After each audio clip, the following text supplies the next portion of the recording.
As the clock turns around and the sun goes up and down, thanks for taking time and attention for Bandwidth Coast to Coast. This episode, like all things, is many different dimensions at once.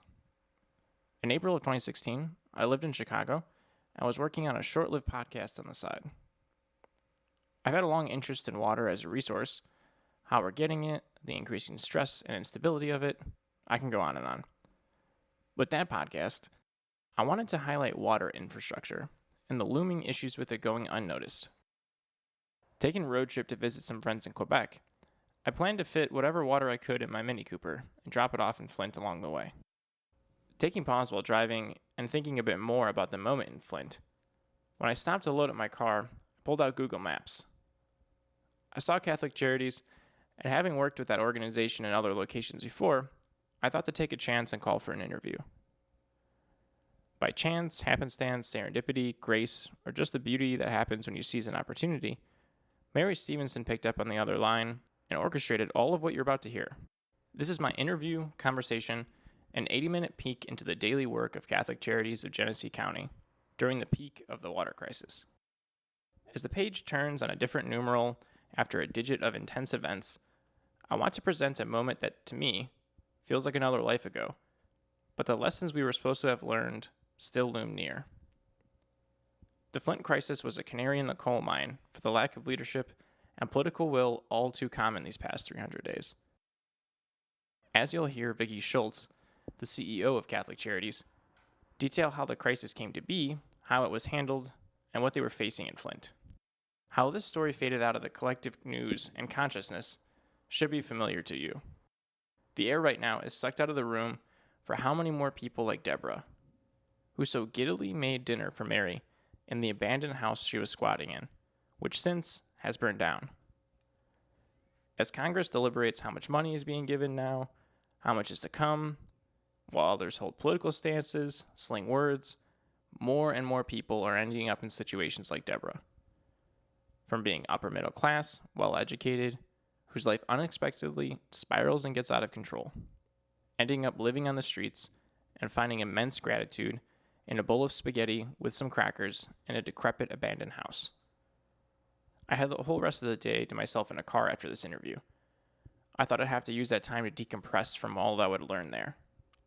Much to my delight, I walked out absolutely energized.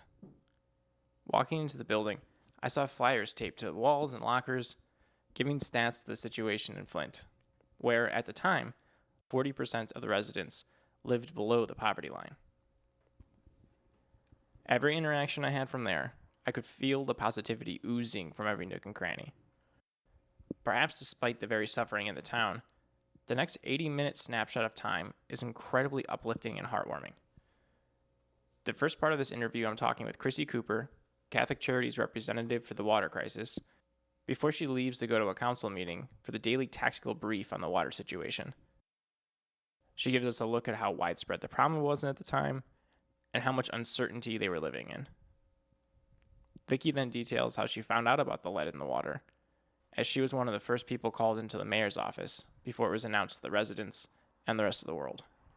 She says how she always expected something was awry in the water since they switched to their own water supply and plant, and why she had that suspicion. She also said something that, since saying it across the table from me, I haven't forgotten. She explained how she always wanted to provide those who needed it the basic necessities, but she never expected that she forgot one: water.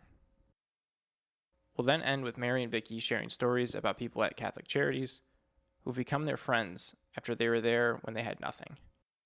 I feel honored to present these warm-hearted individuals and their stories to you. Thank you for listening.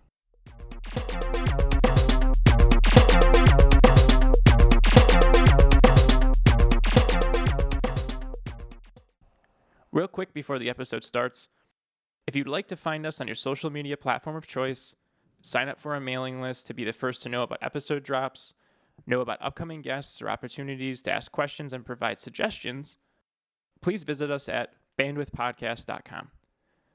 And of course, if you like what you hear, please follow, comment, or subscribe to the pod, however it is that this is getting to your ears.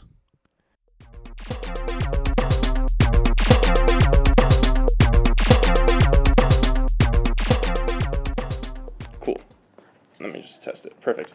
So you can just say your name and who you are real quick, so I have that. So my name's Chrissy Cooper, and I am a development specialist, but I do a lot. So right now, I guess, water Don't appreciate calls. person, water everything, water. The water guru. Yeah, so I'm basically Catholic Charities representative in all of the water recovery efforts that are going on here in Flint. Yeah. So what does that entail right now? Right now, I am serving on our water, well, not just water, resource recovery work group that the community has put together. So it's a bunch of different agencies and churches and community members that have come together to kind of figure out what the next step is beyond water. Mm-hmm. Yes, we still have to have an avenue for getting water out to people, but there are a lot of other things they need as well. So nutrition, lead mitigating food items, dairy products are big. And then also connecting them to the mental health and physical health services that they're going to need in the long term. Right. So we just want to make sure that there's a place in the community available for people to go and get all of those services in one place without having to kind of chase them around the city. We want to come to them and make sure that they can get it as easy as possible. That's great. Yeah, it's a work in progress, but we're getting there. That's good. So what are some of those programs? We're working with the Genesee Health System here in Flint to do crisis counseling. So if people come through to get water and they've been affected in any way by the water crisis or really anything that's happening in Flint, unemployment, anything like that, we want to be on site to make sure that that person can talk to someone who knows how to help them, whether it's a social worker or a counselor or whatever that may be. If someone identifies as needing help, we want to immediately provide that help instead of saying, oh, call this phone number or, oh, go here. Right. Because transportation is a huge issue here in Flint, and it's just easier if it's all in one place. Right.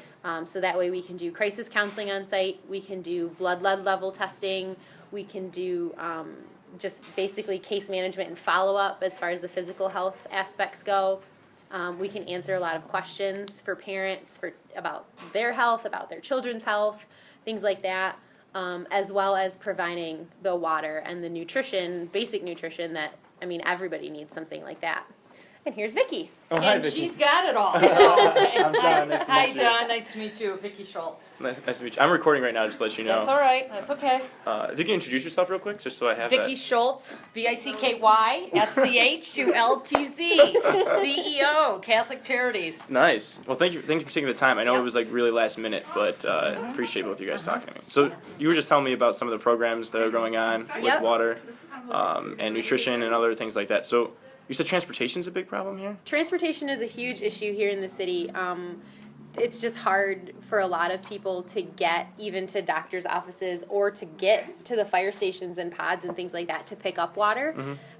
We have a great bus system with MTA, but they aren't everywhere, obviously, and it's hard to carry your 5 cases of water home with you on the bus. And even if you got one case and you were frail or you couldn't lift, I Right. mean, carrying one case of water is what, 28 pounds? So in one case of water, and then what's that? If you're cooking with it and you're drinking with it and you're brushing your teeth with it, Right. you're going to go through a case of water in no time. So if you got to do that every day, and a round trip bus ticket is $3, I think, if you're in the city.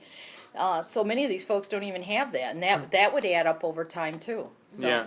And then if you're further out, like getting your kids to get lead tested, getting to the health department. I mean, we know there's a lot of poverty and a lot of underprivileged in the city of Flint. Okay, so first of all, they struggle getting to the next spot they need to go to. So if it's like get my water, but I'm supposed to go to the health department, or I'm supposed to test my water at home Right. and then take it back to the city, I mean, That's a we lot. struggle to do it, at very high functioning, got a car and everything else. It's a lot of stops to fit into a day, a week, or whatever else. So they do struggle with it because I think Chrissy's probably heard statistics at the meetings and stuff of, out of the thousands of homes that need to be tested for water, the labs only had, at the very first, it was a very small sampling. Now it's probably Yeah. grown, but it's certainly not everyone. And we know everyone should be testing on a regular basis. So not all the homes have been tested for lead levels? No. Every home has a test kit, but they're hard to get turned back in because you do have to turn it in either to the fire station, the city water treatment plant, or the city offices. And if you can't get there, you can't get your water tested. Right. Basically. So the city is trying with the United Way and 211 and things like that to do home visits. Like if you call and say, I just physically cannot do XYZ, they'll try to work with you to make that happen.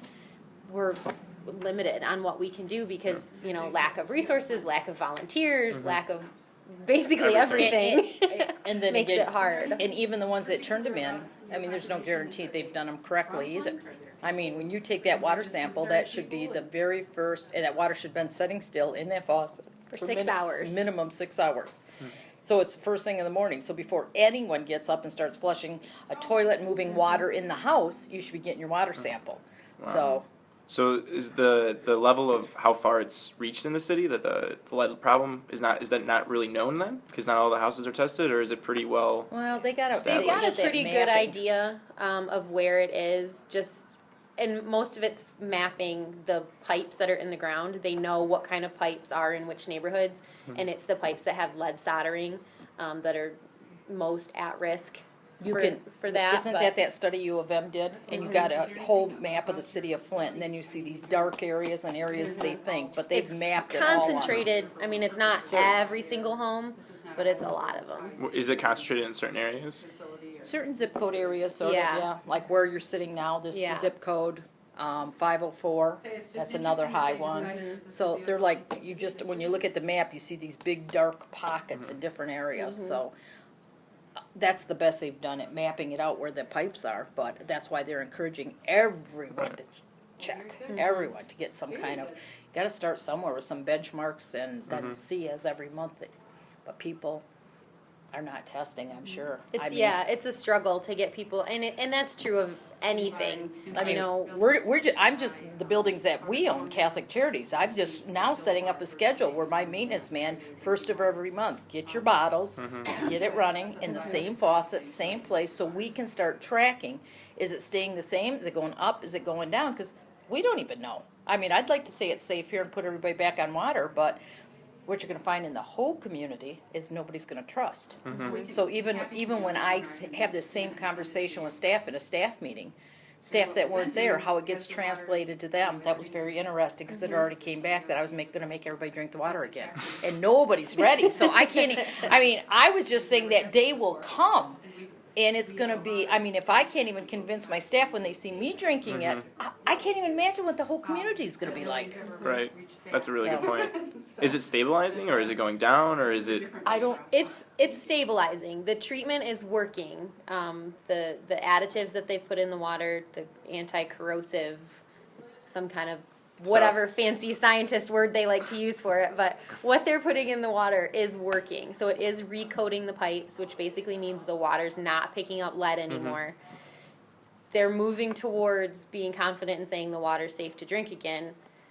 That doesn't necessarily mean anybody's going to actually drink it when we get to that point. Because at the same time they're saying that, then the mayor's got her plan, and she's digging up and moving along every day. Isn't it supposed to be another? She's got like a 30-day plan, and every day there will be other pipes dug up. Yeah, and she's moving along. 30 pipes in 30 days is the mayor's plan. So they're digging and replacing 30 lines in the next 30 days. It's ambitious. Yeah. Well, that was her plan because the state or nobody else was coming through. So she sort of put her own plan together and said, we're getting started. So I give her credit, kudos for her, because I'm sure between everybody trying to communicate, the feds, the state, the local, it still feels like mass confusion. It's and been Chrissy great attends to most have of the all meetings, the support from, FEMA's been in town, federal DHHS has been in town. Everybody really cares about what's happening here, and that's been really nice to see. It's just the amount of coordination that it takes to make something like that work. Very high level. And the other thing that we heard a lot of, which was sort of surprising, is that when FEMA comes in and some of these other state officials and all this, is they've never been to a disaster where there wasn't like, by the time they show up and there's been a hurricane or the tsunami or whatever it is, by the time they show up, it's like done. So now it's like recovery. This one, they show up and we're like, we're still in the middle of it. So there's times that I think they just scratch their head and go, wow, we've never quite had this situation. I heard that out of a few of them. Wow. Because a disaster like this has never happened before. This has never been declared. I mean, we are declared a federal disaster. It's never been anything like this declared before. So it's a learning experience for all of us. For everyone. Yeah. From the federal government all the way on down to nonprofits and agencies that are working in the city. But one thing that I think is really important to know, and one thing that I have found just comforting in all of this, is that, I mean, the Red Cross deals with disasters on an everyday basis, nationally, internationally. So the people that have come into Flint to help address this disaster have said they've never seen a community work together as well as ours is. That's great. So, I mean, that's fantastic, knowing that everybody here in the community is working together to further one specific goal and not anybody's own special little project, I think bodes really well for us. Yeah, that's great. Especially when we know it's a campaign year and everybody's got their Exactly. own little agendas. Right. I mean, the community as a whole, those of us that work here, live here, and whatever, is that I think Chrissy's absolutely right. We hear that time and time again, how we're working so well together, but yet we know there's so much politics in this. I mean, City of Flint, you're gonna have debates here and all this kind of stuff. Come on. It's just the rest of us that are here on the ground that are really getting after it. Yeah, well, that's good. Someone needs to, Yeah. right? And hopefully it just doesn't go away, right? That's something I've Exactly. seen before. Exactly. So, can you speak a little bit to that confusion between agencies? So, like, between all of that, is there anyone trying to coordinate between everybody, or? We have actually a group of community agencies, community groups, representatives that meet with representatives from FEMA and the EPA and everything like that, trying to make sure that we're just giving one message out to the community. We don't want anybody to be confused by what's being said. We don't want anybody to feel overwhelmed by what's being said. And we all are on the same team. We all are working towards the same goal. So as confused as we can get on who's in charge of what and what this means and what this doesn't mean, I mean, we have been working fairly well together, I would think. Yeah, I would say so. I just, there again, I think it's that different twist, that it's something different. And so as they're trying to work out what is gonna be the new process, procedure, or whatever for a disaster of this nature, I think you're just gonna have areas that, you know, are gray or sort of a black hole where you didn't think about. But like, you go to a meeting today at 3, right? She's going to a 3 o'clock meeting. And it's a coordination meeting where everybody comes together. So, I mean, I don't know what you're doing at 3, but if you were to attend that meeting with her, Everybody from the community is invited. everybody's invited. And that's To where hear you what's see, going you know, on. a state official stand up, give their update, and then, you know, every person who's playing some role with their different label or hat or title or whatever you want to say, Yep. uniform or Right. they will all give some kind of report and update, and then it's broke down, and she probably already told you, into work groups and things like that. So but that's moving along really well now. And the one thing that I've heard from day one when we were all attending them, because there were so many of us going in different directions to all these groups, is that I heard just keep inviting more people. I mean, because I showed up to a totally different meeting, Continuum of Care. Thank you. Thank Appreciate you. it. Yeah, Yes, I think it's probably pretty close to my yeah, time. it's 7 minutes till. And I don't know, is that anything you want to attend? Yeah, that where is meeting? that? It's over. You'd have to probably follow her.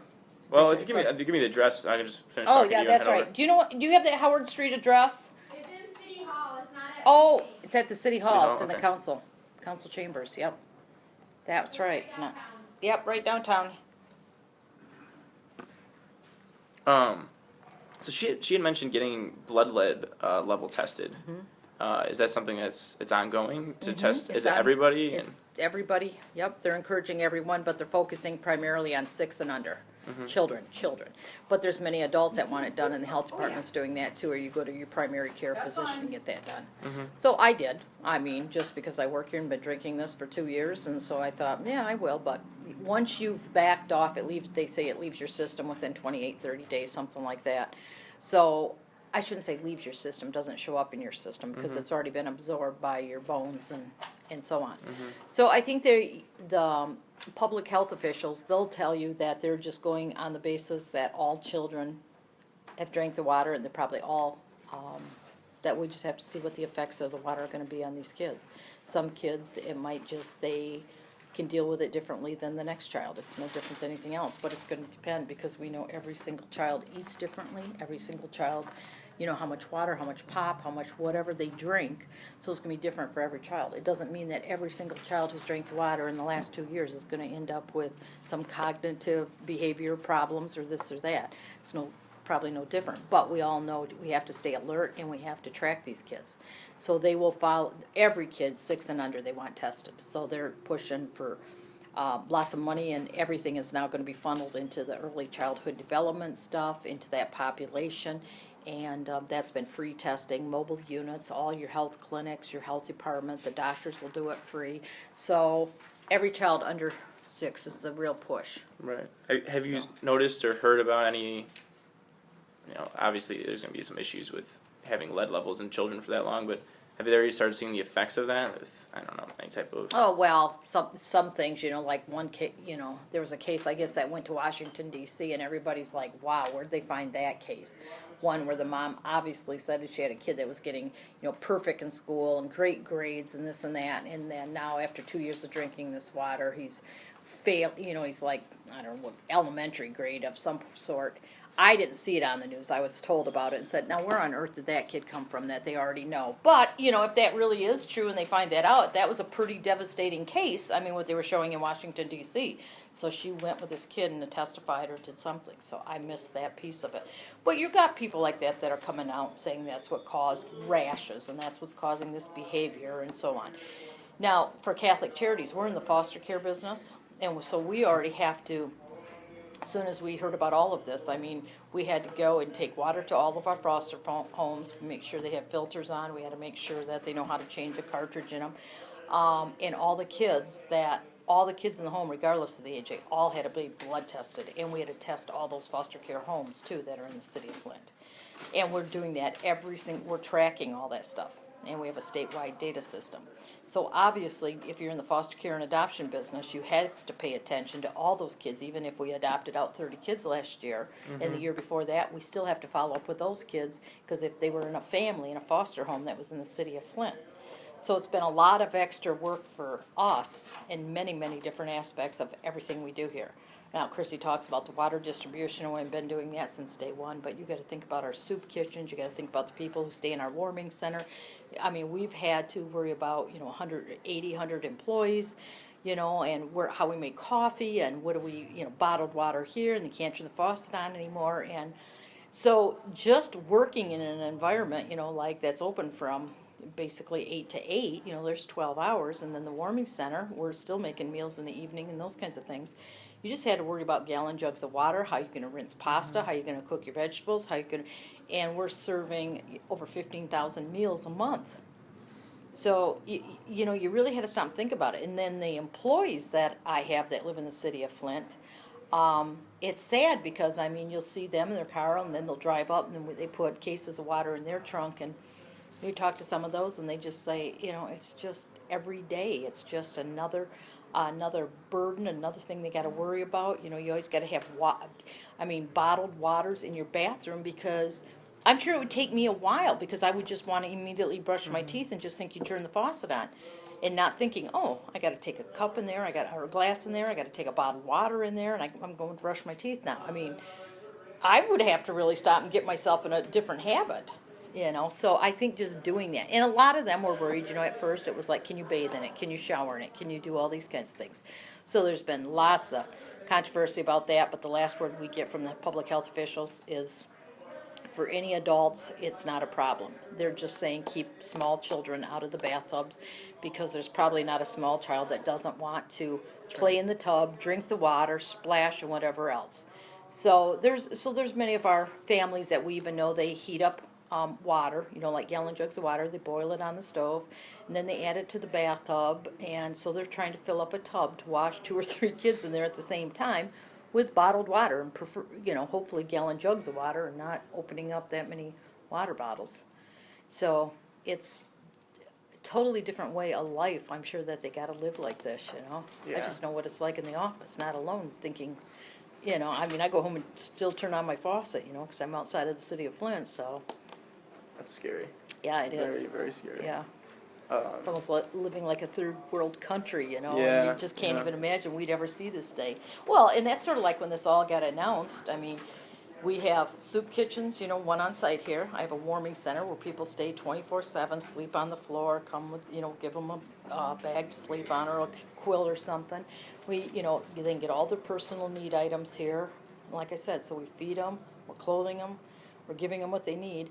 I didn't think anything come more basic than that. And then all of a sudden, oh, I guess there is water, And so then it was a whole new level of, it's almost at the very bottom.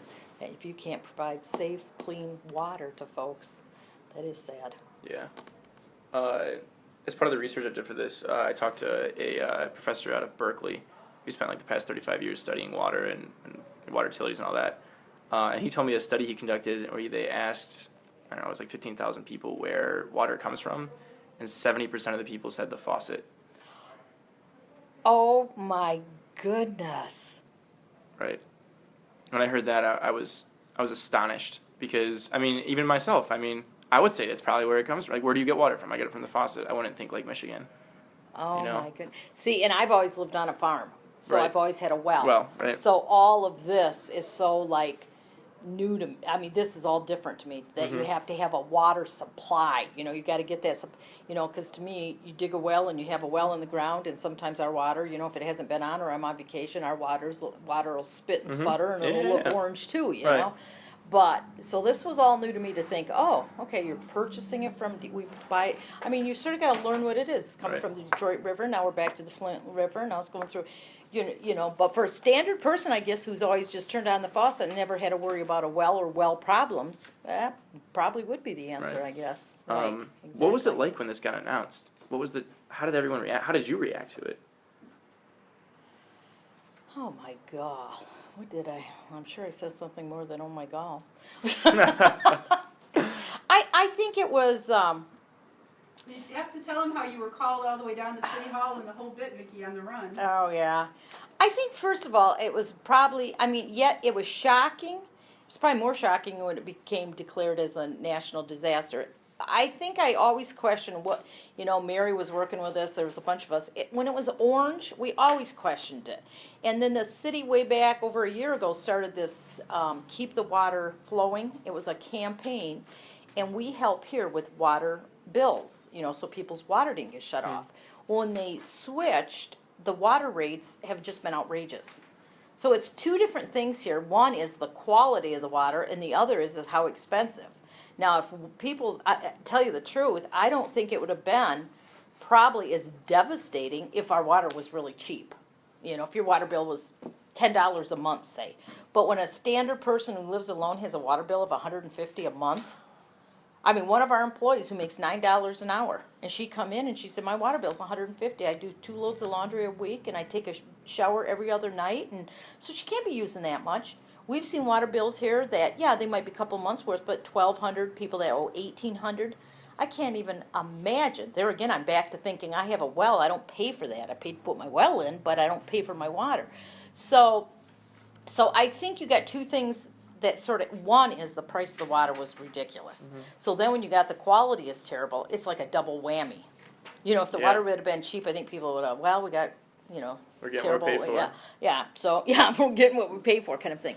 So we started going to this Keep the Water Flowing meeting, and there was the gentleman who ran the water treatment plant there, and we really liked him. And I kept saying, "Is there anything wrong?" No, we're having it tested. It's okay. Why is it orange?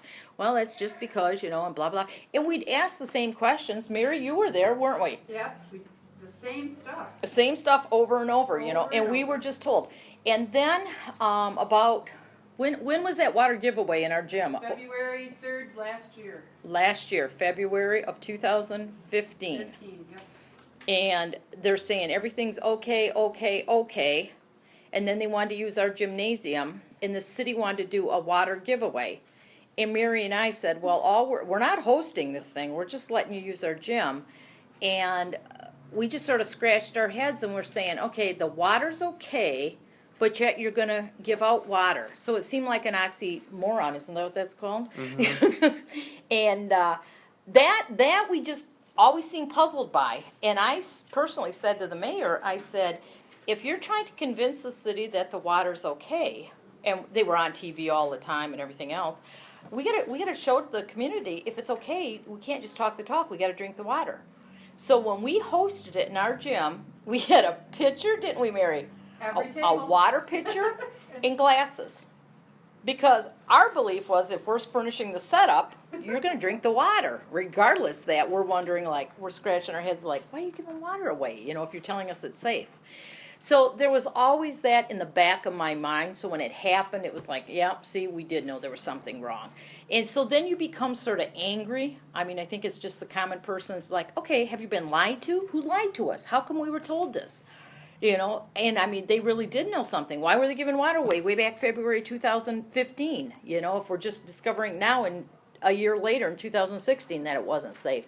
So I think we went through probably, when you ask how did I feel, I think a lot of different emotions. I mean, I think there's that part that, wow, it's bigger than what you thought, especially when it becomes a federal disaster or federal emergency. I think you go from, the people that you thought you were trusting at higher levels that you couldn't trust. It was just sort of that wow factor. And the thing is, I don't think, as in my position, or something, it wasn't like you have a lot of time to analyze or think about it. You just sort of, your boots hit the ground, and I would say almost the minute it was declared, water started pouring in. And I knew something was up because I was at a Rotary meeting at noontime on a Friday, and they were tracking me down, and my cell phone said, you need to call immediately. And it was the United Way director, and he was at an emergency command center. I thought, what is up? And it just said, can you leave your meeting and come now? And I thought, well, this is interesting. I mean, I didn't even know where come to was. I didn't even know this command center was in the lower level of the county building. So I got up out of Rotary, paid my fine for leaving early, and went down and found this thing, and sure enough, they had already appointed a state emergency manager, someone, they called it the state command center, and he's a state police officer, and it was set up like a whole command center with all these police officers and everything, and they were ready to be able to tackle this, because the calls are going to get flood in, 211, the news is going to cover it, and they were trying to be prepared for when this breaks. And so the arrangement at that time was that semis are going to start coming in immediately of people that are going to donate water, and the semis would all go to the food bank because they have a loading dock and they have forklifts and all that. In Catholic Charities, we'd like you to take everything less than semis. So that might be the pickup truck, the car thing, anything that wasn't on pallets, because we didn't have. And it was like, okay, so that was the message. So it was really just giving clear message with clear instructions. So the state was setting up the fire stations for distribution. Catholic Charities, you will help fill the fire stations. It never even got to that point. Did we ever supply water to a fire station? Not once. Not once. I mean, because the demand here, because then the food bank got to the point, we're full, we don't need any more. Well, I'm not going to turn water away just because you're full. When we're full, it would be stacked everywhere, and Mary can attest to that, and all my employees could. The hallways are full, my office can be full. I mean, I can find room to take water as long as it keeps coming.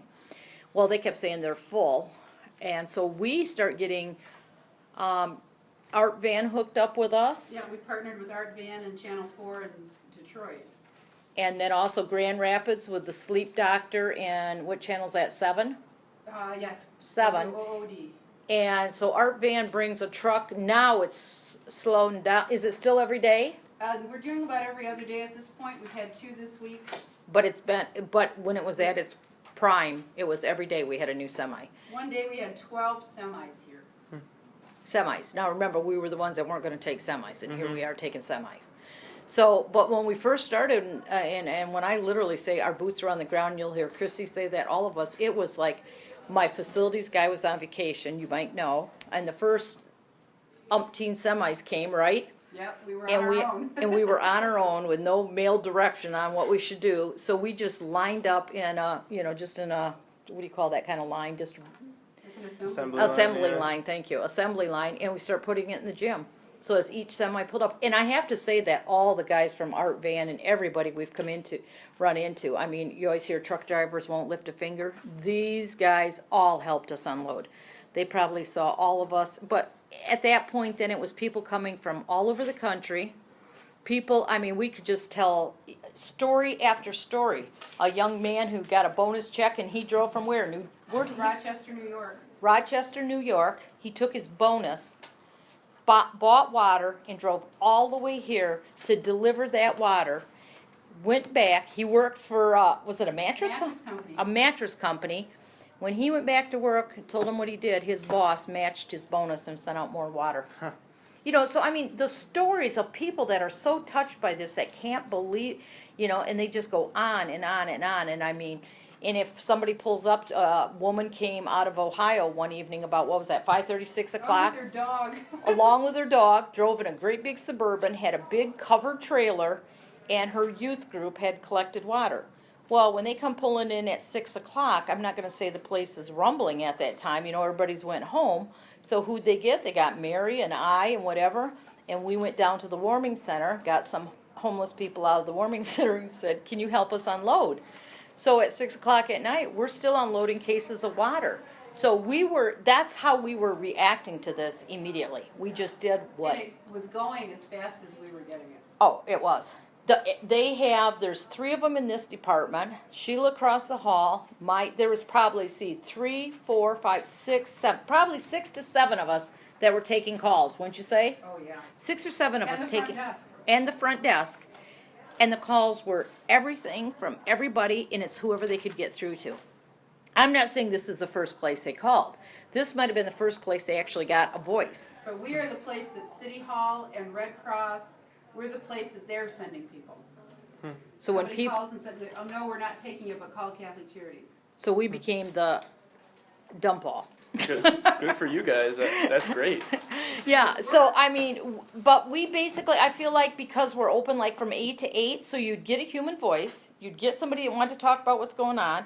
I took calls at the CEO that would just ring right on my desk, and it was a lady from a coffee shop in California. And by God, they were collecting it. She didn't know how she was going to get it out of here. And the day came, and she said, here's the guy. She communicated with me. So whoever takes that call, we typically would follow through with that whole transaction.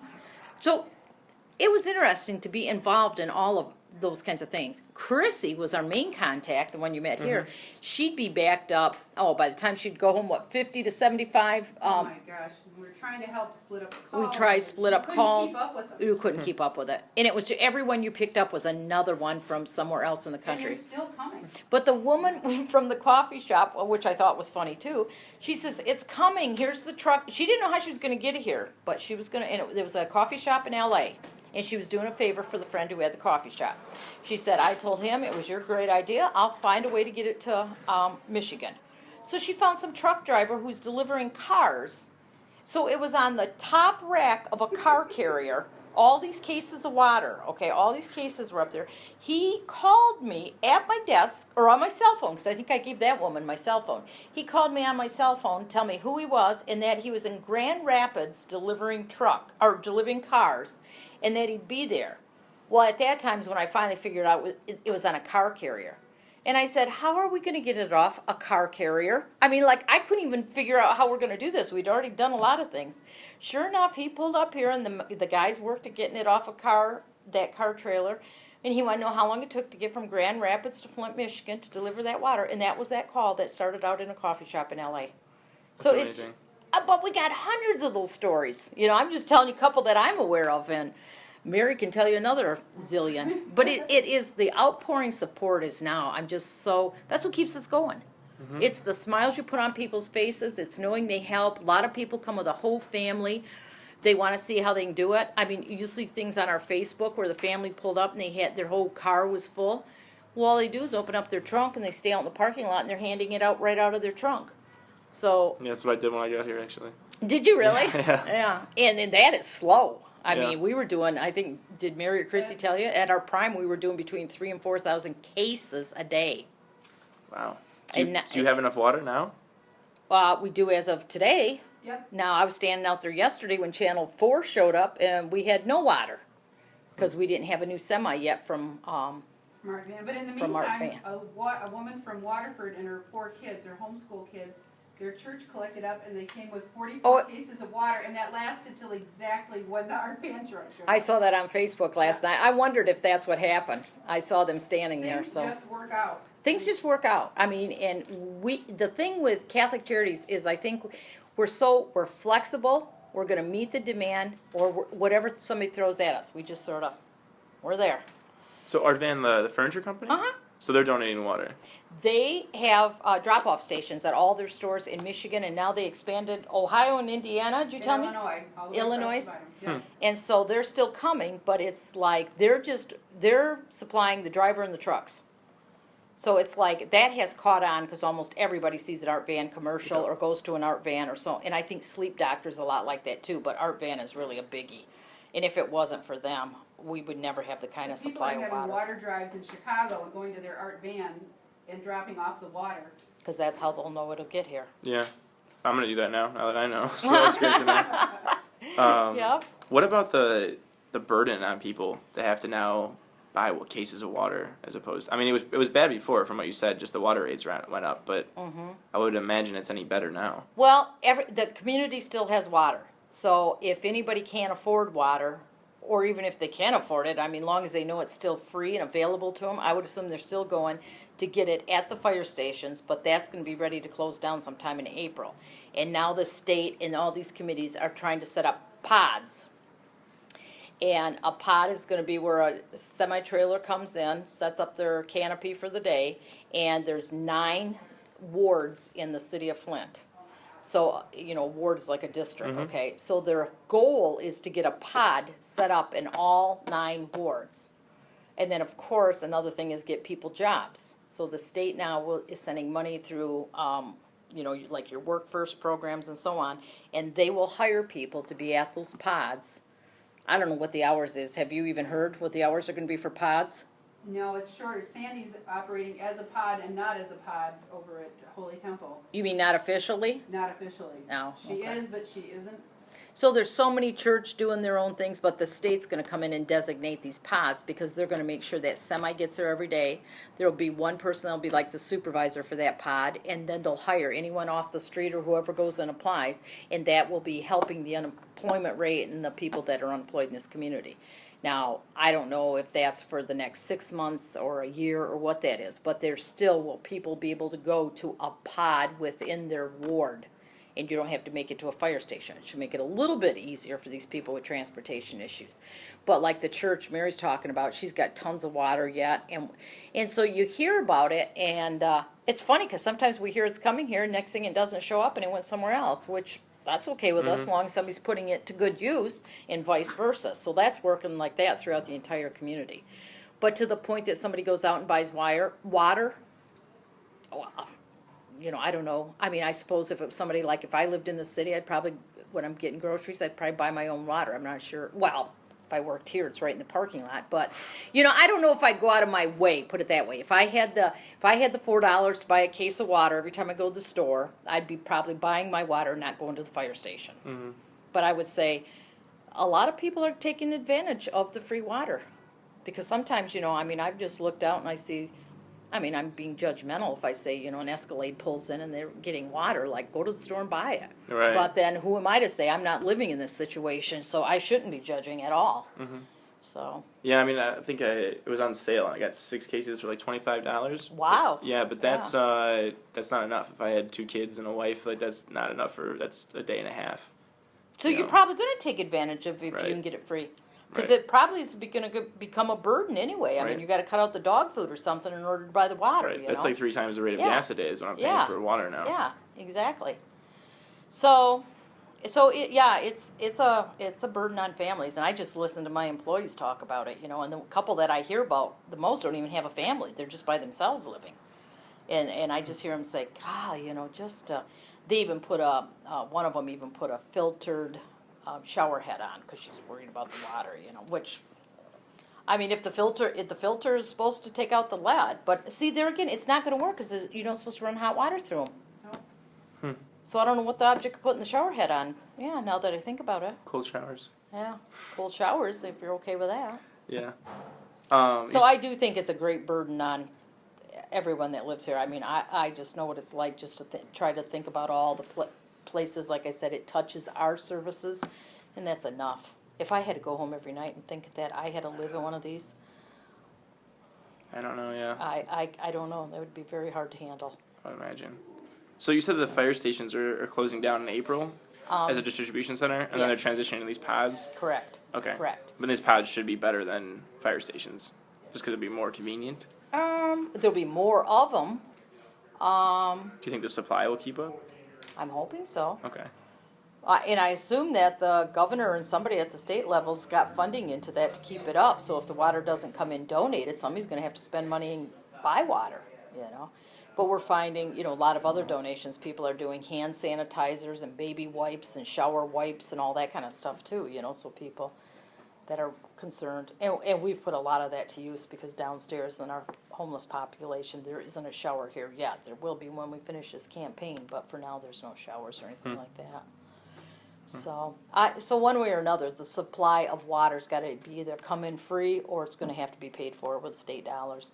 But community foundation in this community's got an account set up but that's supposed to be for future problems and children and so on. But their goal is 100 million. And then the Chamber of Commerce, didn't they just get 25 million? 25 million. 25 million the Chamber got, and that was between Huntington Bank and Tom Gore's. Yep. And, like you got a health coalition. I think they've gotten lots of money already from the state. DHS, our Department of Health and Human Services on a state level, lots of money been funneled there. So there's money out there. I don't know how it's all going to get utilized or anything else. And right now, I wouldn't say we're necessarily in line for any of those funds. Because through the chamber, they're going to look at small businesses to keep them going, and we're a nonprofit. So we're not going to fit, because one of my folks already asked if it's going to even help nonprofits at all, and the answer was no, it's not meant for that. And the other one would be, we don't do a lot with early childhood because we don't run Head Start or some of those kinds of things. We have them in foster care, just like as newborn babies and so on. But they'll probably say, no, that foster home would enroll that child in a Head Start program or one of those programs. So I'm not sure that Catholic Charities will benefit down the road from any of these funds that are set up, but we would hope to. I'm just not sure at this point where it's all going to fit. Yeah. I saw something in the hallway that said the poverty rate is near 40%. Mm-hmm. Is that right? Mm-hmm. That's It's sad to hear. that one I'm looking at says 38.2. Yeah. Is it still that high, Mary? Do you know? Yes. Yes. One out of three. In the folder that I gave him are all the stats. that Oh, are in Yeah. the okay. Yeah, H and Flint Okay. piece. Yeah, I appreciate that. Thank you, Mary. Yeah. No This was a good publication they Yeah. did that covered everything in Flint. Here's the update on our campaign. And I know here, as we work on this campaign, which we're close to filling that last gap of 1.5 million, I pretty much. John's got that money in his trunk. He does. Take cash? Wow. Yeah, we take cash. Yeah. Absolutely. I got a forklift. We can get it out of your There trunk. you go. You keep the suitcase. Keep the suitcase. Okay. I've said we will have clean, safe water in this building because they have huge filtration systems and things. Hospitals have installed. U of M, University of Michigan's installed. We will install something like that on this building. So as we started renovations already now in the gym. Mary and all those folks are moving in the next couple weeks here, and then this part of the building will be the major renovations. But we've got someone already looking into those systems because I've heard from people, that's done them in third world countries all the way to maybe this is what we need here. But we will have clean water. So regardless if the city is still monkeying around with pipes, because what I don't understand in my head is you can change these pipes out. You're probably going to have orange water for some time because, as you turn it on, you flush out a hose system or they flush out a fire hydrant. You can see. I mean, I sat and looked out my window last year for 2 hours and the water was still orange after a run and run and run. They were just flushing out a fire extinguisher. Or, Fire hydrant, yeah. Fire hydrant. That's Yeah. what I meant, yeah.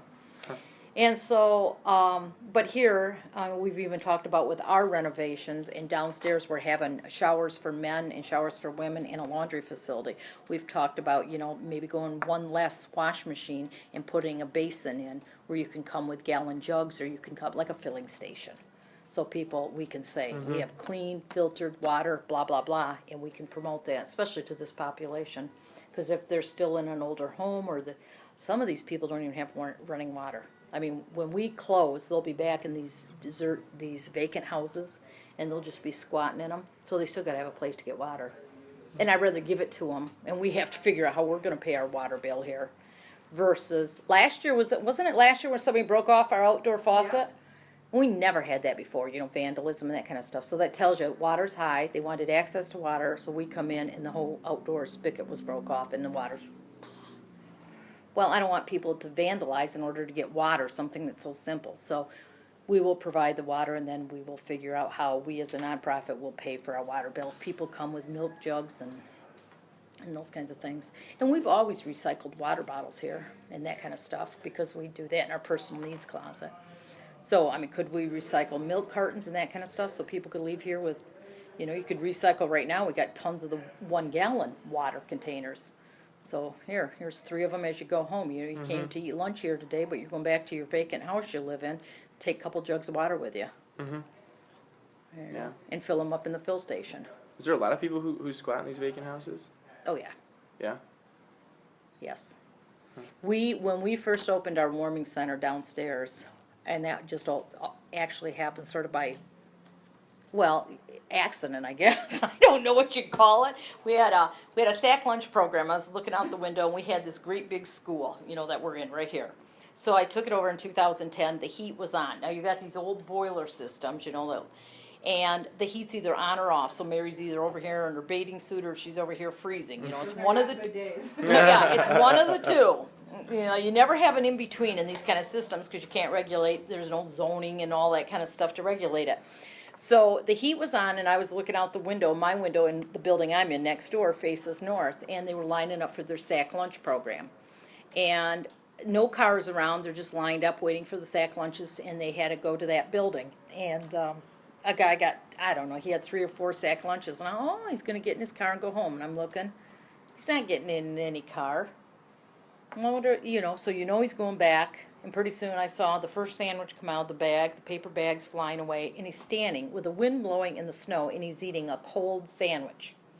So I'm feeling just guilty because the heat's on in this building. So I called up John Mance, the guy who runs my soup kitchens, and I said, John, put on a coffee pot, and as of tomorrow, move the sack lunch program into the lower level where the old cafeteria used to be.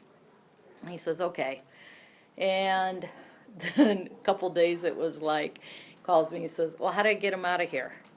So it was already 2, 3 in the afternoon, and it wasn't just lunch, it was now they wanted to stay. Well, Mary knows because she was in, we tried to figure out what we were doing. And within a probably short 2 weeks, we had a warming center. The folks wanted to stay. There was no place to go back out and be in the elements, go to a vacant house, go back under their bridge or a tent or whatever they're living in. So we said, okay, all right, I guess we got to hire some staff, and I guess we're going to have to get some security, but things came. We were learning our lessons as we were going along. So within 2 weeks, we were operating 24/7 as a warming center. And one of those nights, we had 140 people downstairs. And I thought everybody left the shelter to come here. And so I asked John, I said, John, call the shelters and make sure there's still people in them, because they were all full. So our very first year, there was nights that we'd experienced that many people here. Families, kids.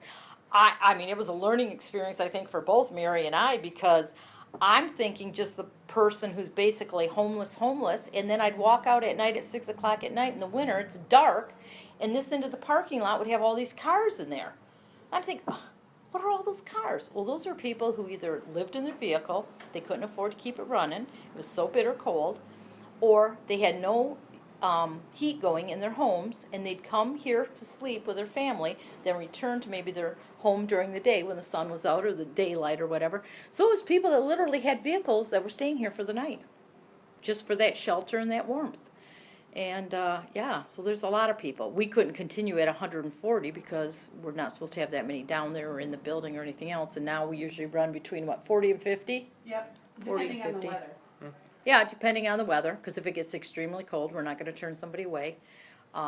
Breaks our heart when we see, moms come in here with 3 little kids, and sometimes they're babies and toddlers, and see them come in here just before Christmas, or see people that, are on crutches and wheelchairs, and, right now it's not handicap accessible, so some of the guys will carry somebody down in a wheelchair, flight of steps, and So it's been interesting, but as of tomorrow, we're closing because it's April 1 tomorrow, and that will complete our, 6th year?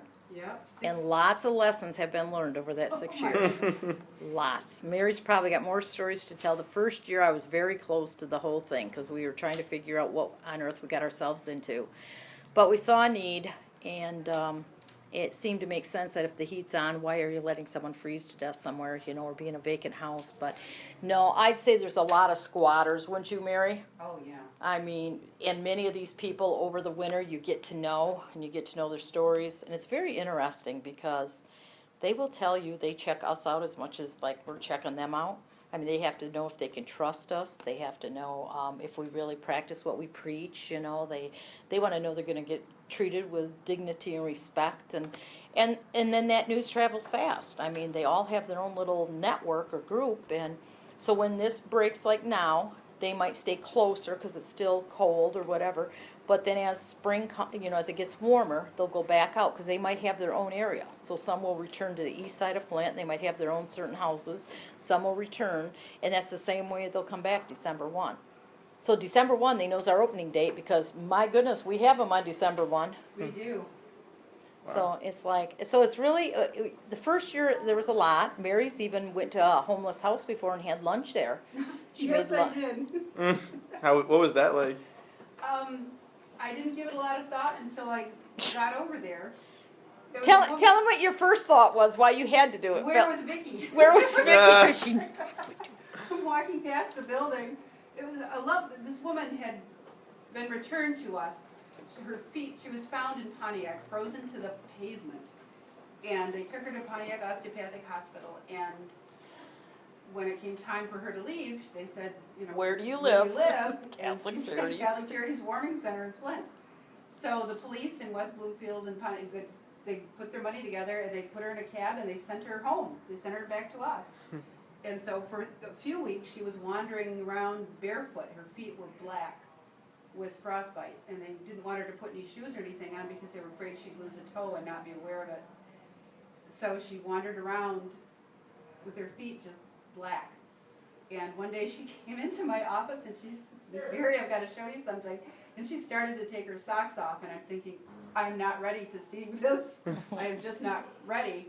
And she pulled off her socks, and a doctor up at Hamilton Clinic had been concerned for it, and she pulled off her socks, and her feet were lovely, nice pink skin. And I felt so good. But she would periodically bring me gifts, and I've got little presents and things that she'd find and write me notes and bring things and what have you. She said one of these days she's going to have me over for lunch. And she was in a house just around the corner, which is now burned down. And I said, okay, fine, Deborah, we'll go to lunch with you, no problem. And I truly didn't expect it to happen. She was a very determined lady. Oh, very determined. Oh my gosh, Vicki, the two of us sat in Vicki's office with her for an entire afternoon one day, and she'd obviously been living with cats. At one point she was probably upper middle class. I mean, yeah. She knew what she was talking about. She's a fast talker. You can follow her. She tracks well. Her husband had owned a business or something. And her life was south of us here. What you find with many of these people, it's interesting. Some are well-educated people. Their life gets out of control and it spirals, and then they can't pull themselves back out. And we hear that over and over, don't we, Mary? Oh, do we ever?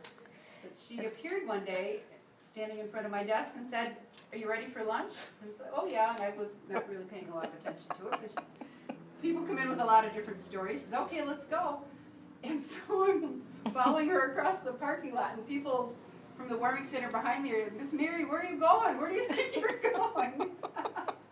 I'm passing the building thinking, where's Vicki when I need her? And so, nope, we went through a fence, a hole in the fence behind a house over here. So it was real brushy back there. Yeah, down and around and through the trees and up to the back door of this house. And there was no back door. She had a dog that was right in her entryway, and you looked right down into the basement, which was full to almost to the top step with just junk, just stuff in this basement. And I went into the kitchen, and everything was neat and tidy and spick and span with things she'd gotten here. All kinds of things she'd gotten from the community closet. And we sat on a table she'd made out of boxes and chairs that had been downstairs in the warming center. and she had little tea lights on what had been the chandelier in the dining room, and she had a cooler with ice, and so we had Pepsi out of the cooler, and she had made in an outdoor barbecue 2 houses down. We had spaghetti. Didn't you have to help her carry it back? Yeah, we had to go out and get it, and I'd help carry it back in the house. And she had crackers and cheese and did all this stuff all set out, and there I sat, and she's putting all these pieces together, and it wasn't until then that it really struck me how vulnerable it was I'd never considered it. I don't worry about my safety here, and at that moment I thought you could hear people going by in the backyard, and she had no door, but you could hear people coming and going, because they were cutting through the same holes that we had just cut through. And she had her living room all set up like a bedroom because she boarded up the upstairs. She was on probation, so she wasn't supposed to be hanging out with anybody with drugs or any felonies or anything else, so she didn't want anybody in her house. But at that moment, it occurred to me that nobody really knew where I was. No Vicki, nobody knew where I was. And anything. You were having fun. I wouldn't trade it now for anything, but I don't think she processed it till after she went through Probably the not. experience. How do you fall asleep at night with no back door? How do you? And Mary is good that she went along with this because so many of the people here, so many people that are, our personal friends, no way. I mean, Mary didn't have any idea, expiration date on anything, and you got fanatics. I'm sure you got some of his friends, and I got a husband like that's ridiculous. It goes in the garbage. And I'm like, there's nothing wrong with that, And so you don't know what you're eating when you're eating with them. That wouldn't phase hurt her feelings for the world because she really went to some trouble to make that nice for me as best as she could. Aww. And I never would I have hurt her feelings with that. But it you go home at night, you lock the door, or you don't. Quite often You don't. forget and don't lock the door. They don't have a door. But you don't. To hear those people out there who could come in and hurt you or take your things or. And she was on parole. So she was very careful about who came into her house because with this homeless population, so many of them are on parole too. And anybody who uses drugs or anything like that, she don't want them in her vacant house that doesn't have a door. So she constantly would be in fights or telling people to get out of here because you're not staying here. You can't even come in. Because if anybody was going to check on her, she certainly wasn't going to have somebody who's using drugs on her property or in her whatever.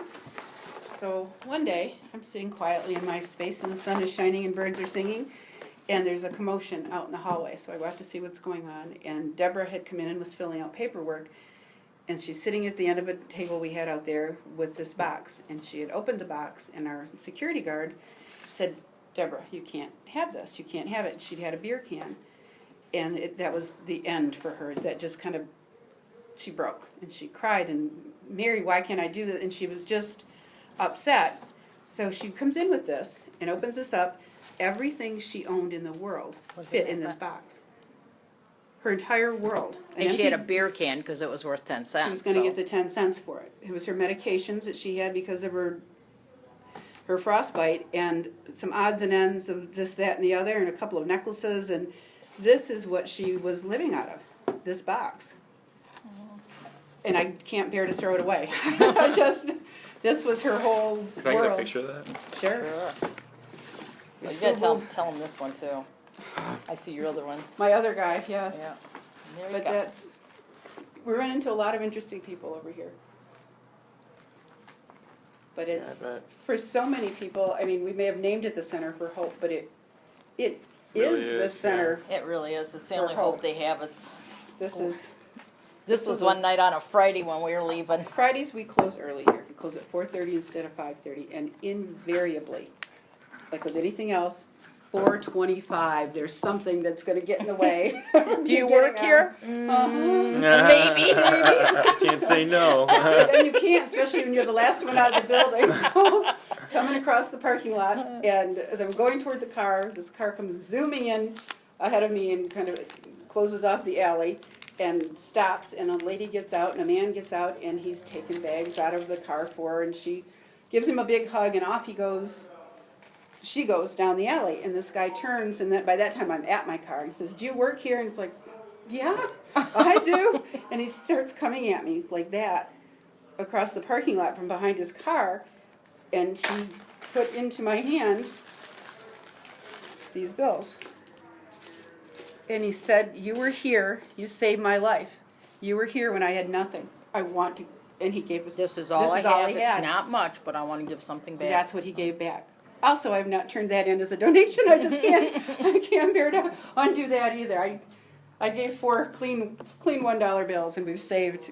These are people's lives. You know, this is, and that man, the woman that he let out of his car, is a woman that he'd met in the warming center the season before, and he saw her on the street and stopped and picked her up and brought her here because somebody had helped him. But you never know what's going to happen to you. You never know. And Deborah's the one that eventually was in that house and got furniture from us, and then eventually we got her Section 8 housing, and she had to go to Kyle. And every now and then, I'd come over here, and here she'd be in the hallway coming to get more stuff. And I'm like, "What? How you doing?" You know, and she'd have a hug and this and that. And she goes, I have to come back. This is my family. I'm so far out there. I just don't have any friends and family. This is my family. And she'd go down to visit everybody in the warming center and all of us. But And she had a plan. She was going to. she had a plan. And sometimes she'd have issues and come into things. She was spent one afternoon, like Mary said, in my office. I don't even remember what that whole thing was over. I don't either. But she had lots of cats, and her coat smelled like they all slept on her coat. She'd been staying with her cats. And that urine smell from cats. She left my office, and people would come down to my office and go, What did you do? it's always fun when the homeless people know we're in my office are. But I mean, the people on our Faces of Hope, those are real people and real things and so many people.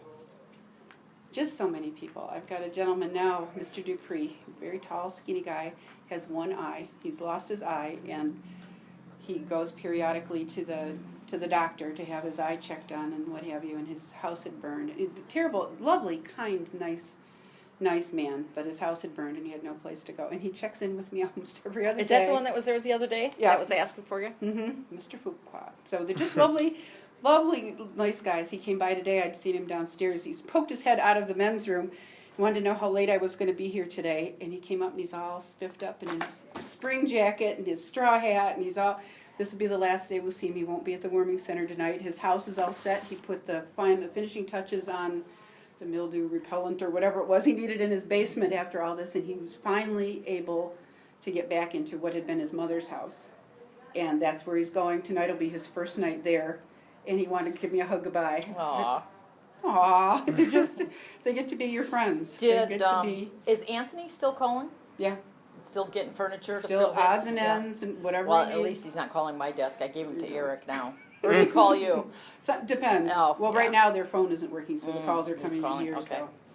Someone who was out of prison went through a program here and got to first. Then I only introduced myself. He was your buddy. Yeah, Boy, he was my buddy. Dedicated to you. He'd call my desk. Vicki, do you think you could find me a table and chairs for my kitchen? I got an apartment. But you then he'd people always calling have you Queen Bee or Queen Vicki or Queen Vicky, Boss Lady. I get Yeah. that one along. But he was interesting because he'd always have to make sure, because his tether would only let him go, so if he had to come to get something, he had to check with his parole agent, and he only could come so far. Could you confirm that and let his parole agent know? And so with all those on tethers and those things, you have to deal with all that too. That's and then they've got to get right back. Yeah, yep. How's Deborah doing now? I just saw her. I saw her last week. I saw her a week ago. She's doing great. She's not in Clio anymore. It was too far away from her. Everything else. She's right downtown in Flint now, and she loves that a lot. Every now and then I'll see her in the street and she waves. Oh yeah, Mary's always waving at somebody. I don't know. I'm not in this building, so I don't know as many as she does. But the ones that do know you, you can be sitting at a traffic light and they're on the corner and they're waving at you, getting on the bus or something. First year I was dropping something off at the Flint Journal downtown, and I came around the corner.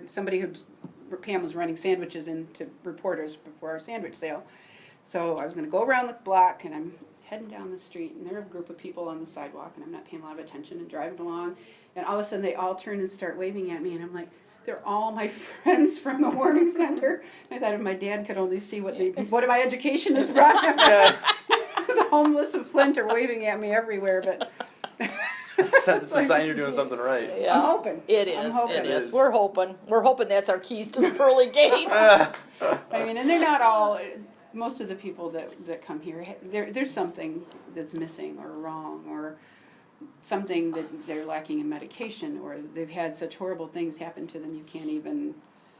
We don't have any clue with families and friends and people that in our. And their priorities are out of whack, you know, so you can't be judgmental, just like I said, my own example, you know, and then we have like some student nurses that help us out here from Saginaw Valley University, and you just don't know. I mean, something's out of whack, and like Mary says, many of them have mental health problems, many of them have substance abuse problems. I can tell you that the majority of them, probably 80% of them, their priority is their cell phone.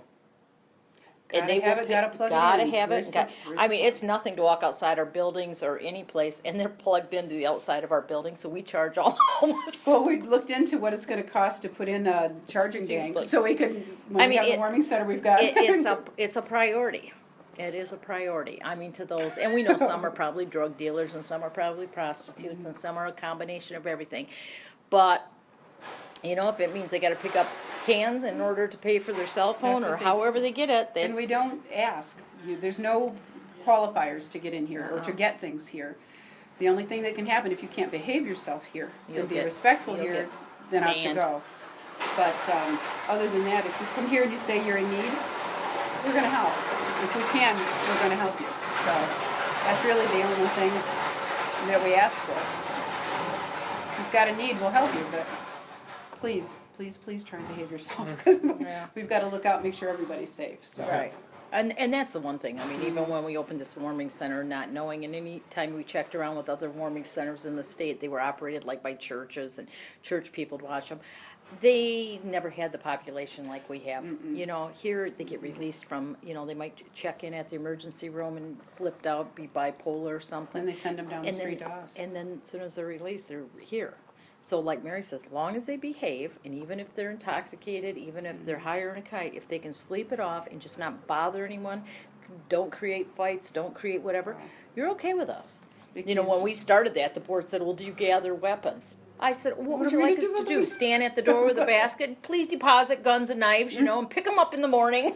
And you people know? will turn them in.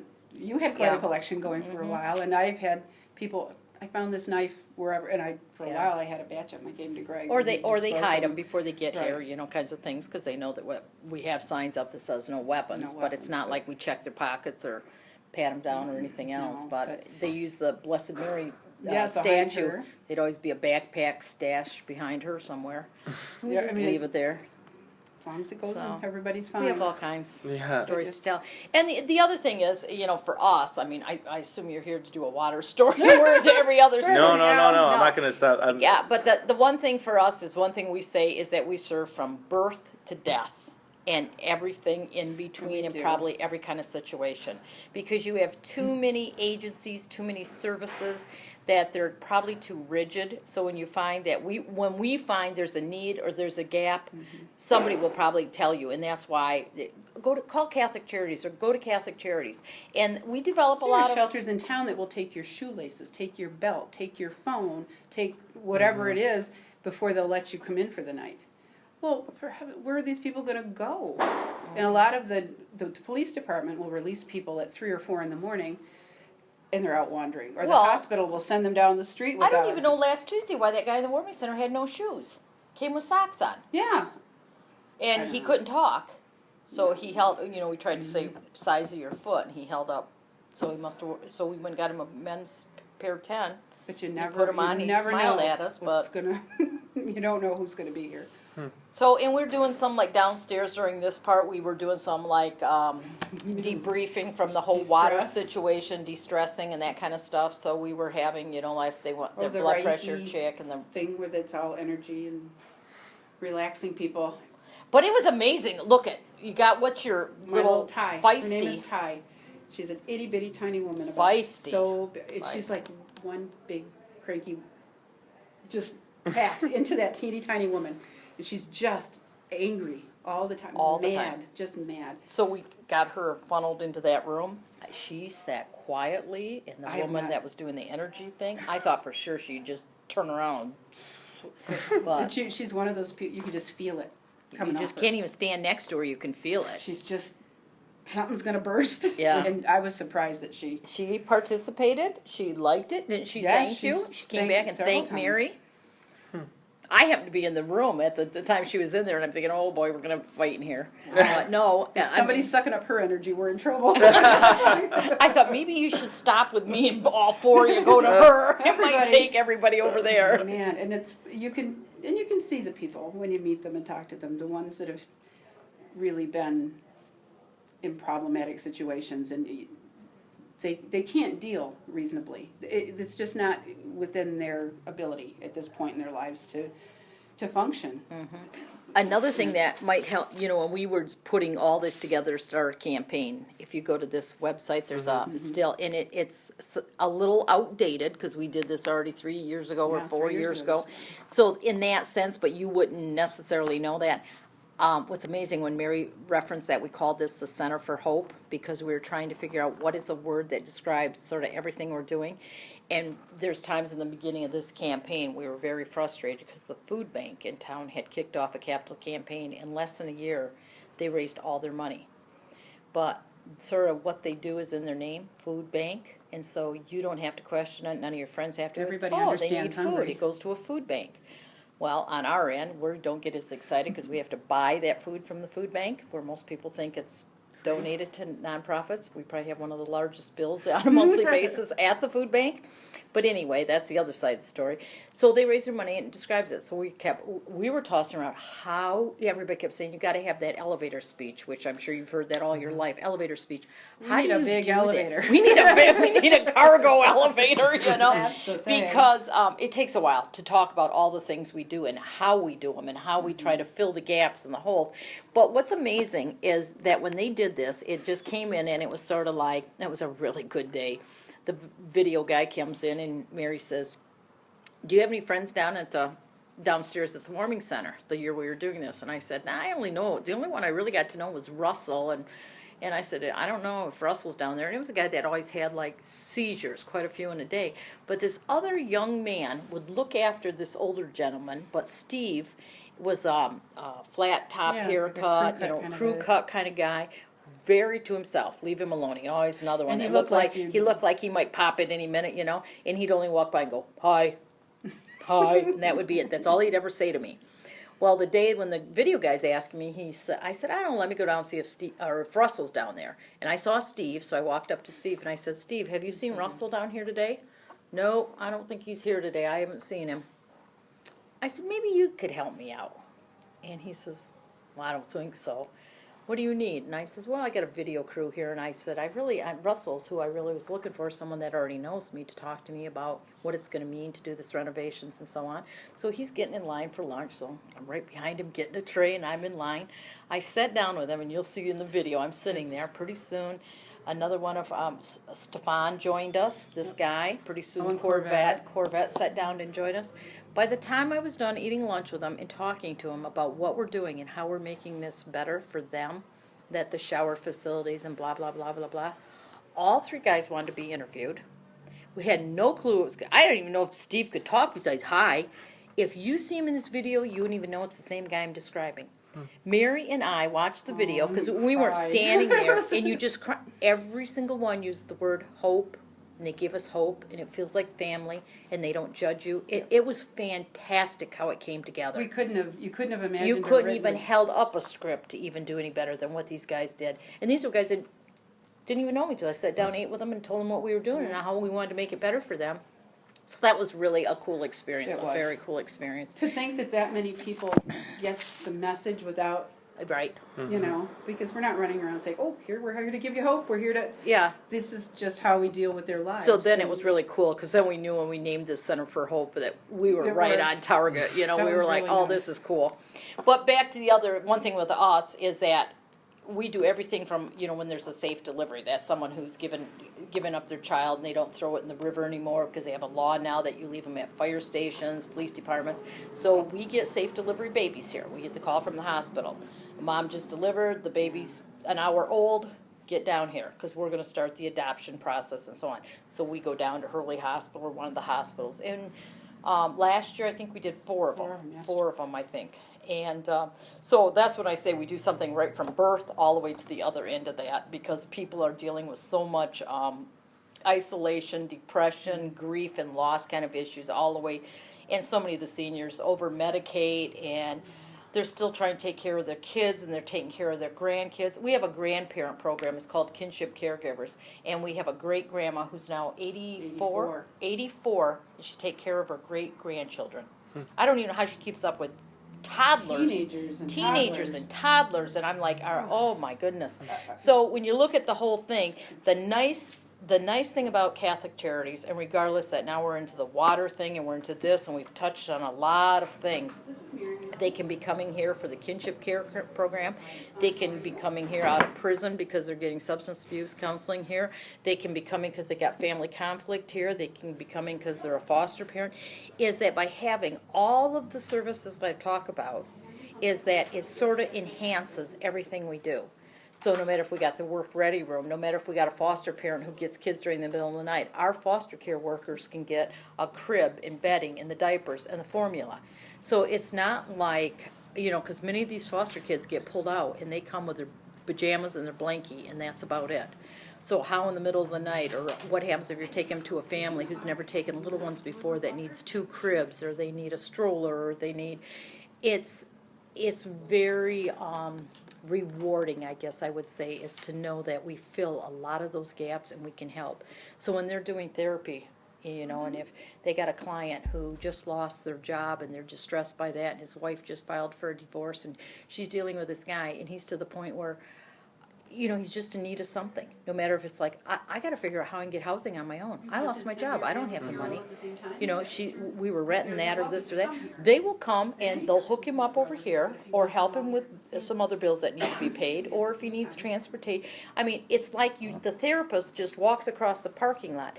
And the object of this whole Center for Hope is going to be that same kind of model, but it's going to be in this one building. So we hope to have employment training on 3rd floor. Hamilton clinics. We'll even have the medical piece on 2nd floor, and we'll have other offices we're renting out.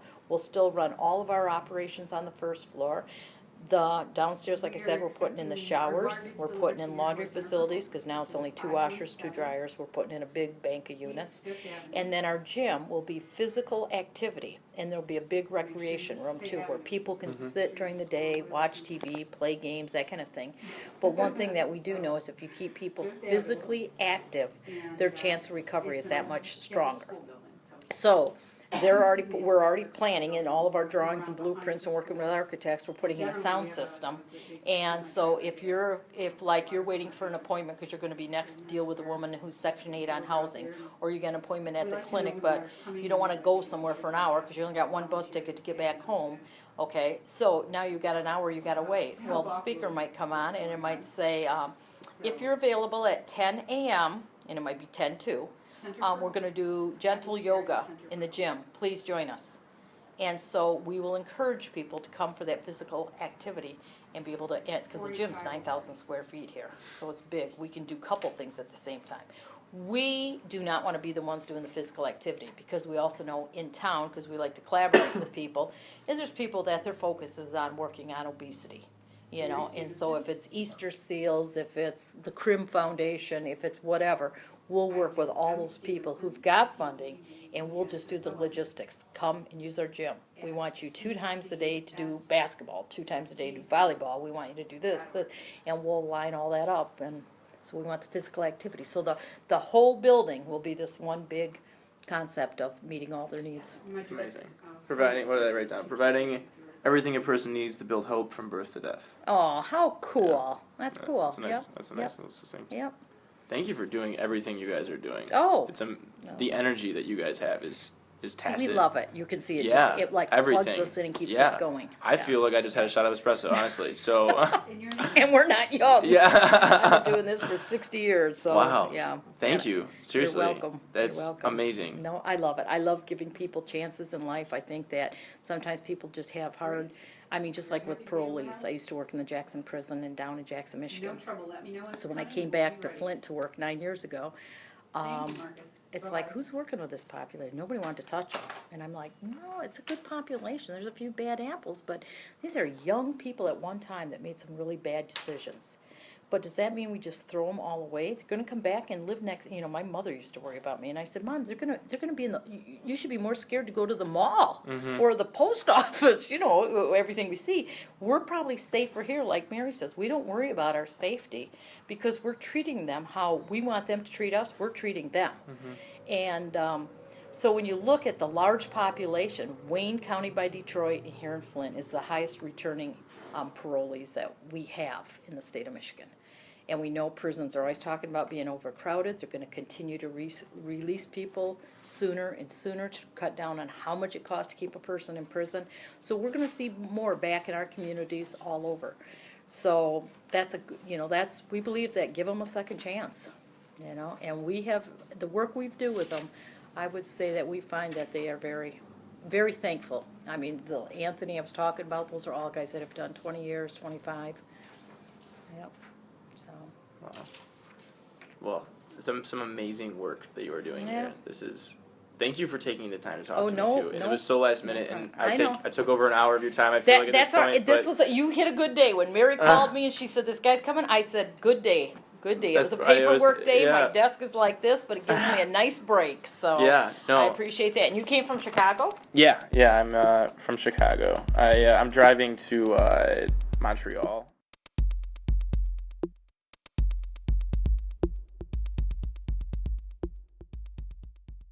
Hey, me again. Since 2016, Catholic Charities has built and opened their Center for Hope, complete with a water station. Mary helped me again, and Vicki will be coming back on for us to hear about what life is like today in Flint. I put the link for the Catholic Charities of Genesee County in the show notes, and I encourage you to donate if you can. Thanks for listening, Happy New Year, and if you're listening to this later than the moment it was released, I'm wishing you well on your next adventure.